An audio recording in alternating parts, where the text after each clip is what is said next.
Assalamu alaykum hurmatli televizor ko'ruvchilar. Uyg'ur televiziyasining kundalik xabarlarini ko'rishingizni qarshi olamiz. Atalmış Şinjan'a yardım berish nomida Sharq Turkistonga yana Xitoy o'qituvchilar avatiladi. Sharq Turkistonda ichilayotgan ikki qurultayda atalmış muqimlik va mangulik amallik tadbirlarini davomlashtirish qattiq ta'kidlangan. Yer shar atrofidagi o'shqirgan ovozlar haqida ma'lumot. Sog'lomlik haqida savat. Tövəndə dehqonlar xabarlarimizning tafsiliy mazmunlarida bo'lsin. Xitoy xalq torining xabarida Shanxay shahridan atalmış Şinjan'a yardım berish nomida yana bir turkum Xitoy o'qituvchilar Sharq Turkistonga avatiladi ekan. 6 yanvar kuni Shanxay shaharlik ma'rif idorasi Shanxay qatnash institutida atalmış Tibetga va Şinjan'a 10 ming o'qituvchi orqali yardım berish plani xulosaga ochgan.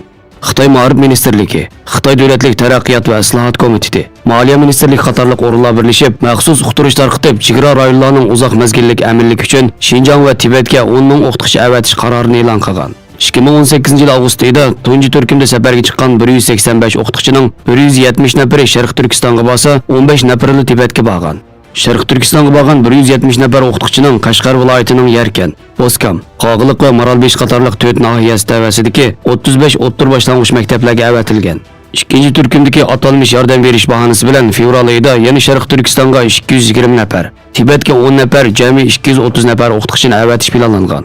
Shanxay shahri o'tgan yil 16 oktyabr kuni Qashqarda Şinjan'a nishonliq yordam berish ma'arifi guruhini qurib chiqqan.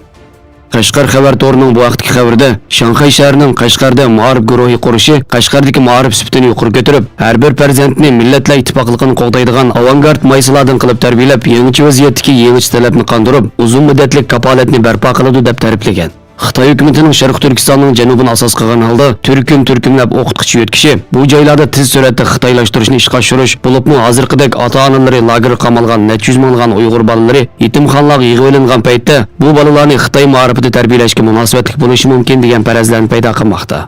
Bu vaqtda bayonot e'lon qilgan Sharq Turkiston informatsion markazining raisi Abdulil Qarqash Xitoy hukumatining Sharq Turkistondagi har soha ilm odamlarini atalmış tarbiyalash markazlariga solab yoki o'ltirib, milliy kimligini yo'qotish uchun ilib olgan razil siyosatiga masalda ishkiri o'lkalardan o'ttir maktab saviyasi bo'lmagan bir turkum Xitoy yoshlarini Sharq Turkistonning har qaysi joylaridagi ma'riflarga yerlashtirib, tuproq egisi bo'lgan yerlik millatlarni pat fursatda xitoylashtirish uchun tirishmoqda. Ilgirki suiqasdning oshkor bo'lgandek, bu yomon g'arizani uzunga qolmay barbod bo'lg'isi dedi.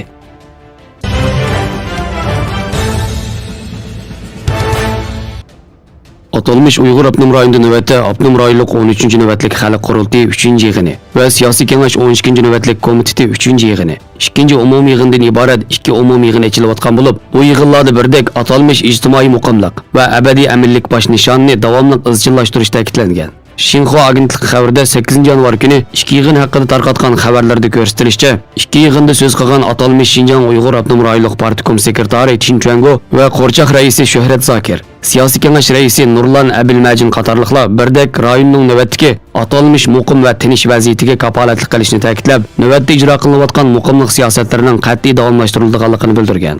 Diqqat qo'zg'aydigani yig'inga har qaysi joylardan kelgan vakillar guruh yig'inlarda birdek Amerikaning Uyg'ur kishilik huquq qonun loyihasini ayblashga selingan bo'lib, Dangritog to'rining 2 yig'in haqidagi xabar sahifalari har soha, har joylardan kelgan xalq vakillarining Amerika qaratgan tanqidlar bilan to'shib ketgan.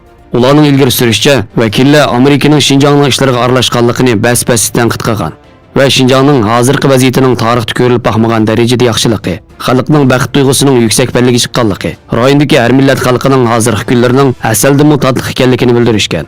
Chet ellardagi mustaqil kishilik huquq organlari paketlar orqali rayonda 3 milliondan ortiq Uyg'urlarning yig'ib olish lagerlarida zulm ko'rayotganligini, lager sirtidagi Uyg'urlarning saqchi davlat sistemasi ostida qamal qilinayotganligi, ularning tili, dini, fan ma'rif ishlarining eg'ir buzg'unchilik uchrayotganligini, Xitoy hukumatining planliq va sistemalik holda madaniyat qirg'inchilik yurgizayotganligini bildirmoqda.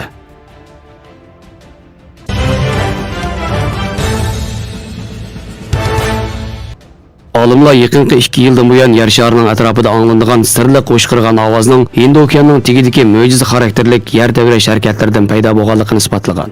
İnternet torida bu vaqt e'lon qilingan xabarda ko'rsatilishicha, Germaniyaning Potsdam yer tevrash tadqiqot markazining tadqiqotchisi Simoni Chiska boshchiligidagi tadqiqot guruhi tekshirish natijalarini Tabiat ilmiy jurnalida e'lon qilgan bo'lib, qo'shqirgan ovozning Hind okeanining tagidagi magma birikmalari sabab bo'lgan yer tevrash harakatlaridan paydo bo'lganligini isbotlagan.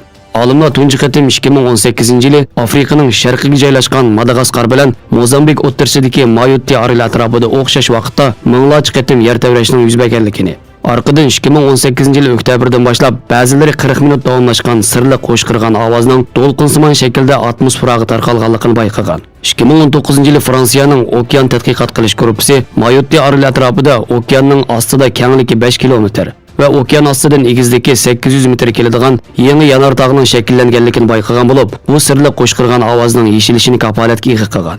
Olimlar tekshirish natijasida yanar tog'ning Hind okeanining ostidan 32 kilometr tövanda, kengligi 15 kilometr keladigan birikma magmalarning okean ustiga chiqishiga imkoniyat yaratib berganligini, bir yil ichida vulqon xarakterlik shakllanishning oxirlashganligini va bu zich yer tevrash harakatlarining o'shqirgan ovozni paydo qiladiganligini isbotladi.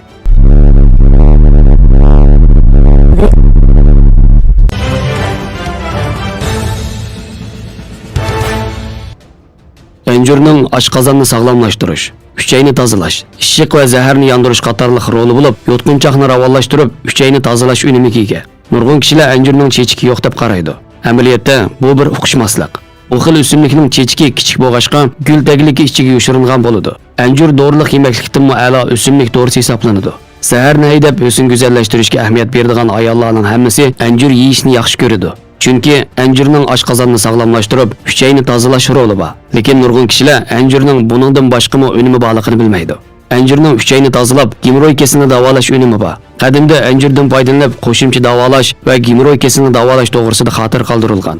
Dori o'simliklar qomusida enjur dastlabki gemoroy va gal og'riqni davolaydi deb xatirlangan. Lekin enjurning unumini bak mubolag'a qilib etishga bo'lmaydi. Operatsiya qilishga to'g'ri keladigan gemoroy bemorlari enjur yeyishga tayinib davolansa bo'lmaydi. Yemeklik bilan davolanib vaqtni kechiktirishga texmi bo'lmaydi. Ba'zi ayliqchi retseptlarda enjurdan foydalanib kekirdek kasalliklari davolanadi. Masalan, yangi enjurga yoki quruq mevasiga muvofiq miqdorda navat silib, suvda dumlab, o'pka issiqi sababidan kelib chiqqan yutqunchoq qurish, ovoz bitish qatorliqlarni unumli davolashga bo'ladi. Enjurning yuparmiqining dorilik qimmati bor bo'lib, suv bilan qaynatib yuvinganda ishiqni yondiradi. Xabarlarimizni ko'rganingizga rahmat. Ko'rishgacha omon bo'linglar. Xayr xo'sh, Allohga omonat.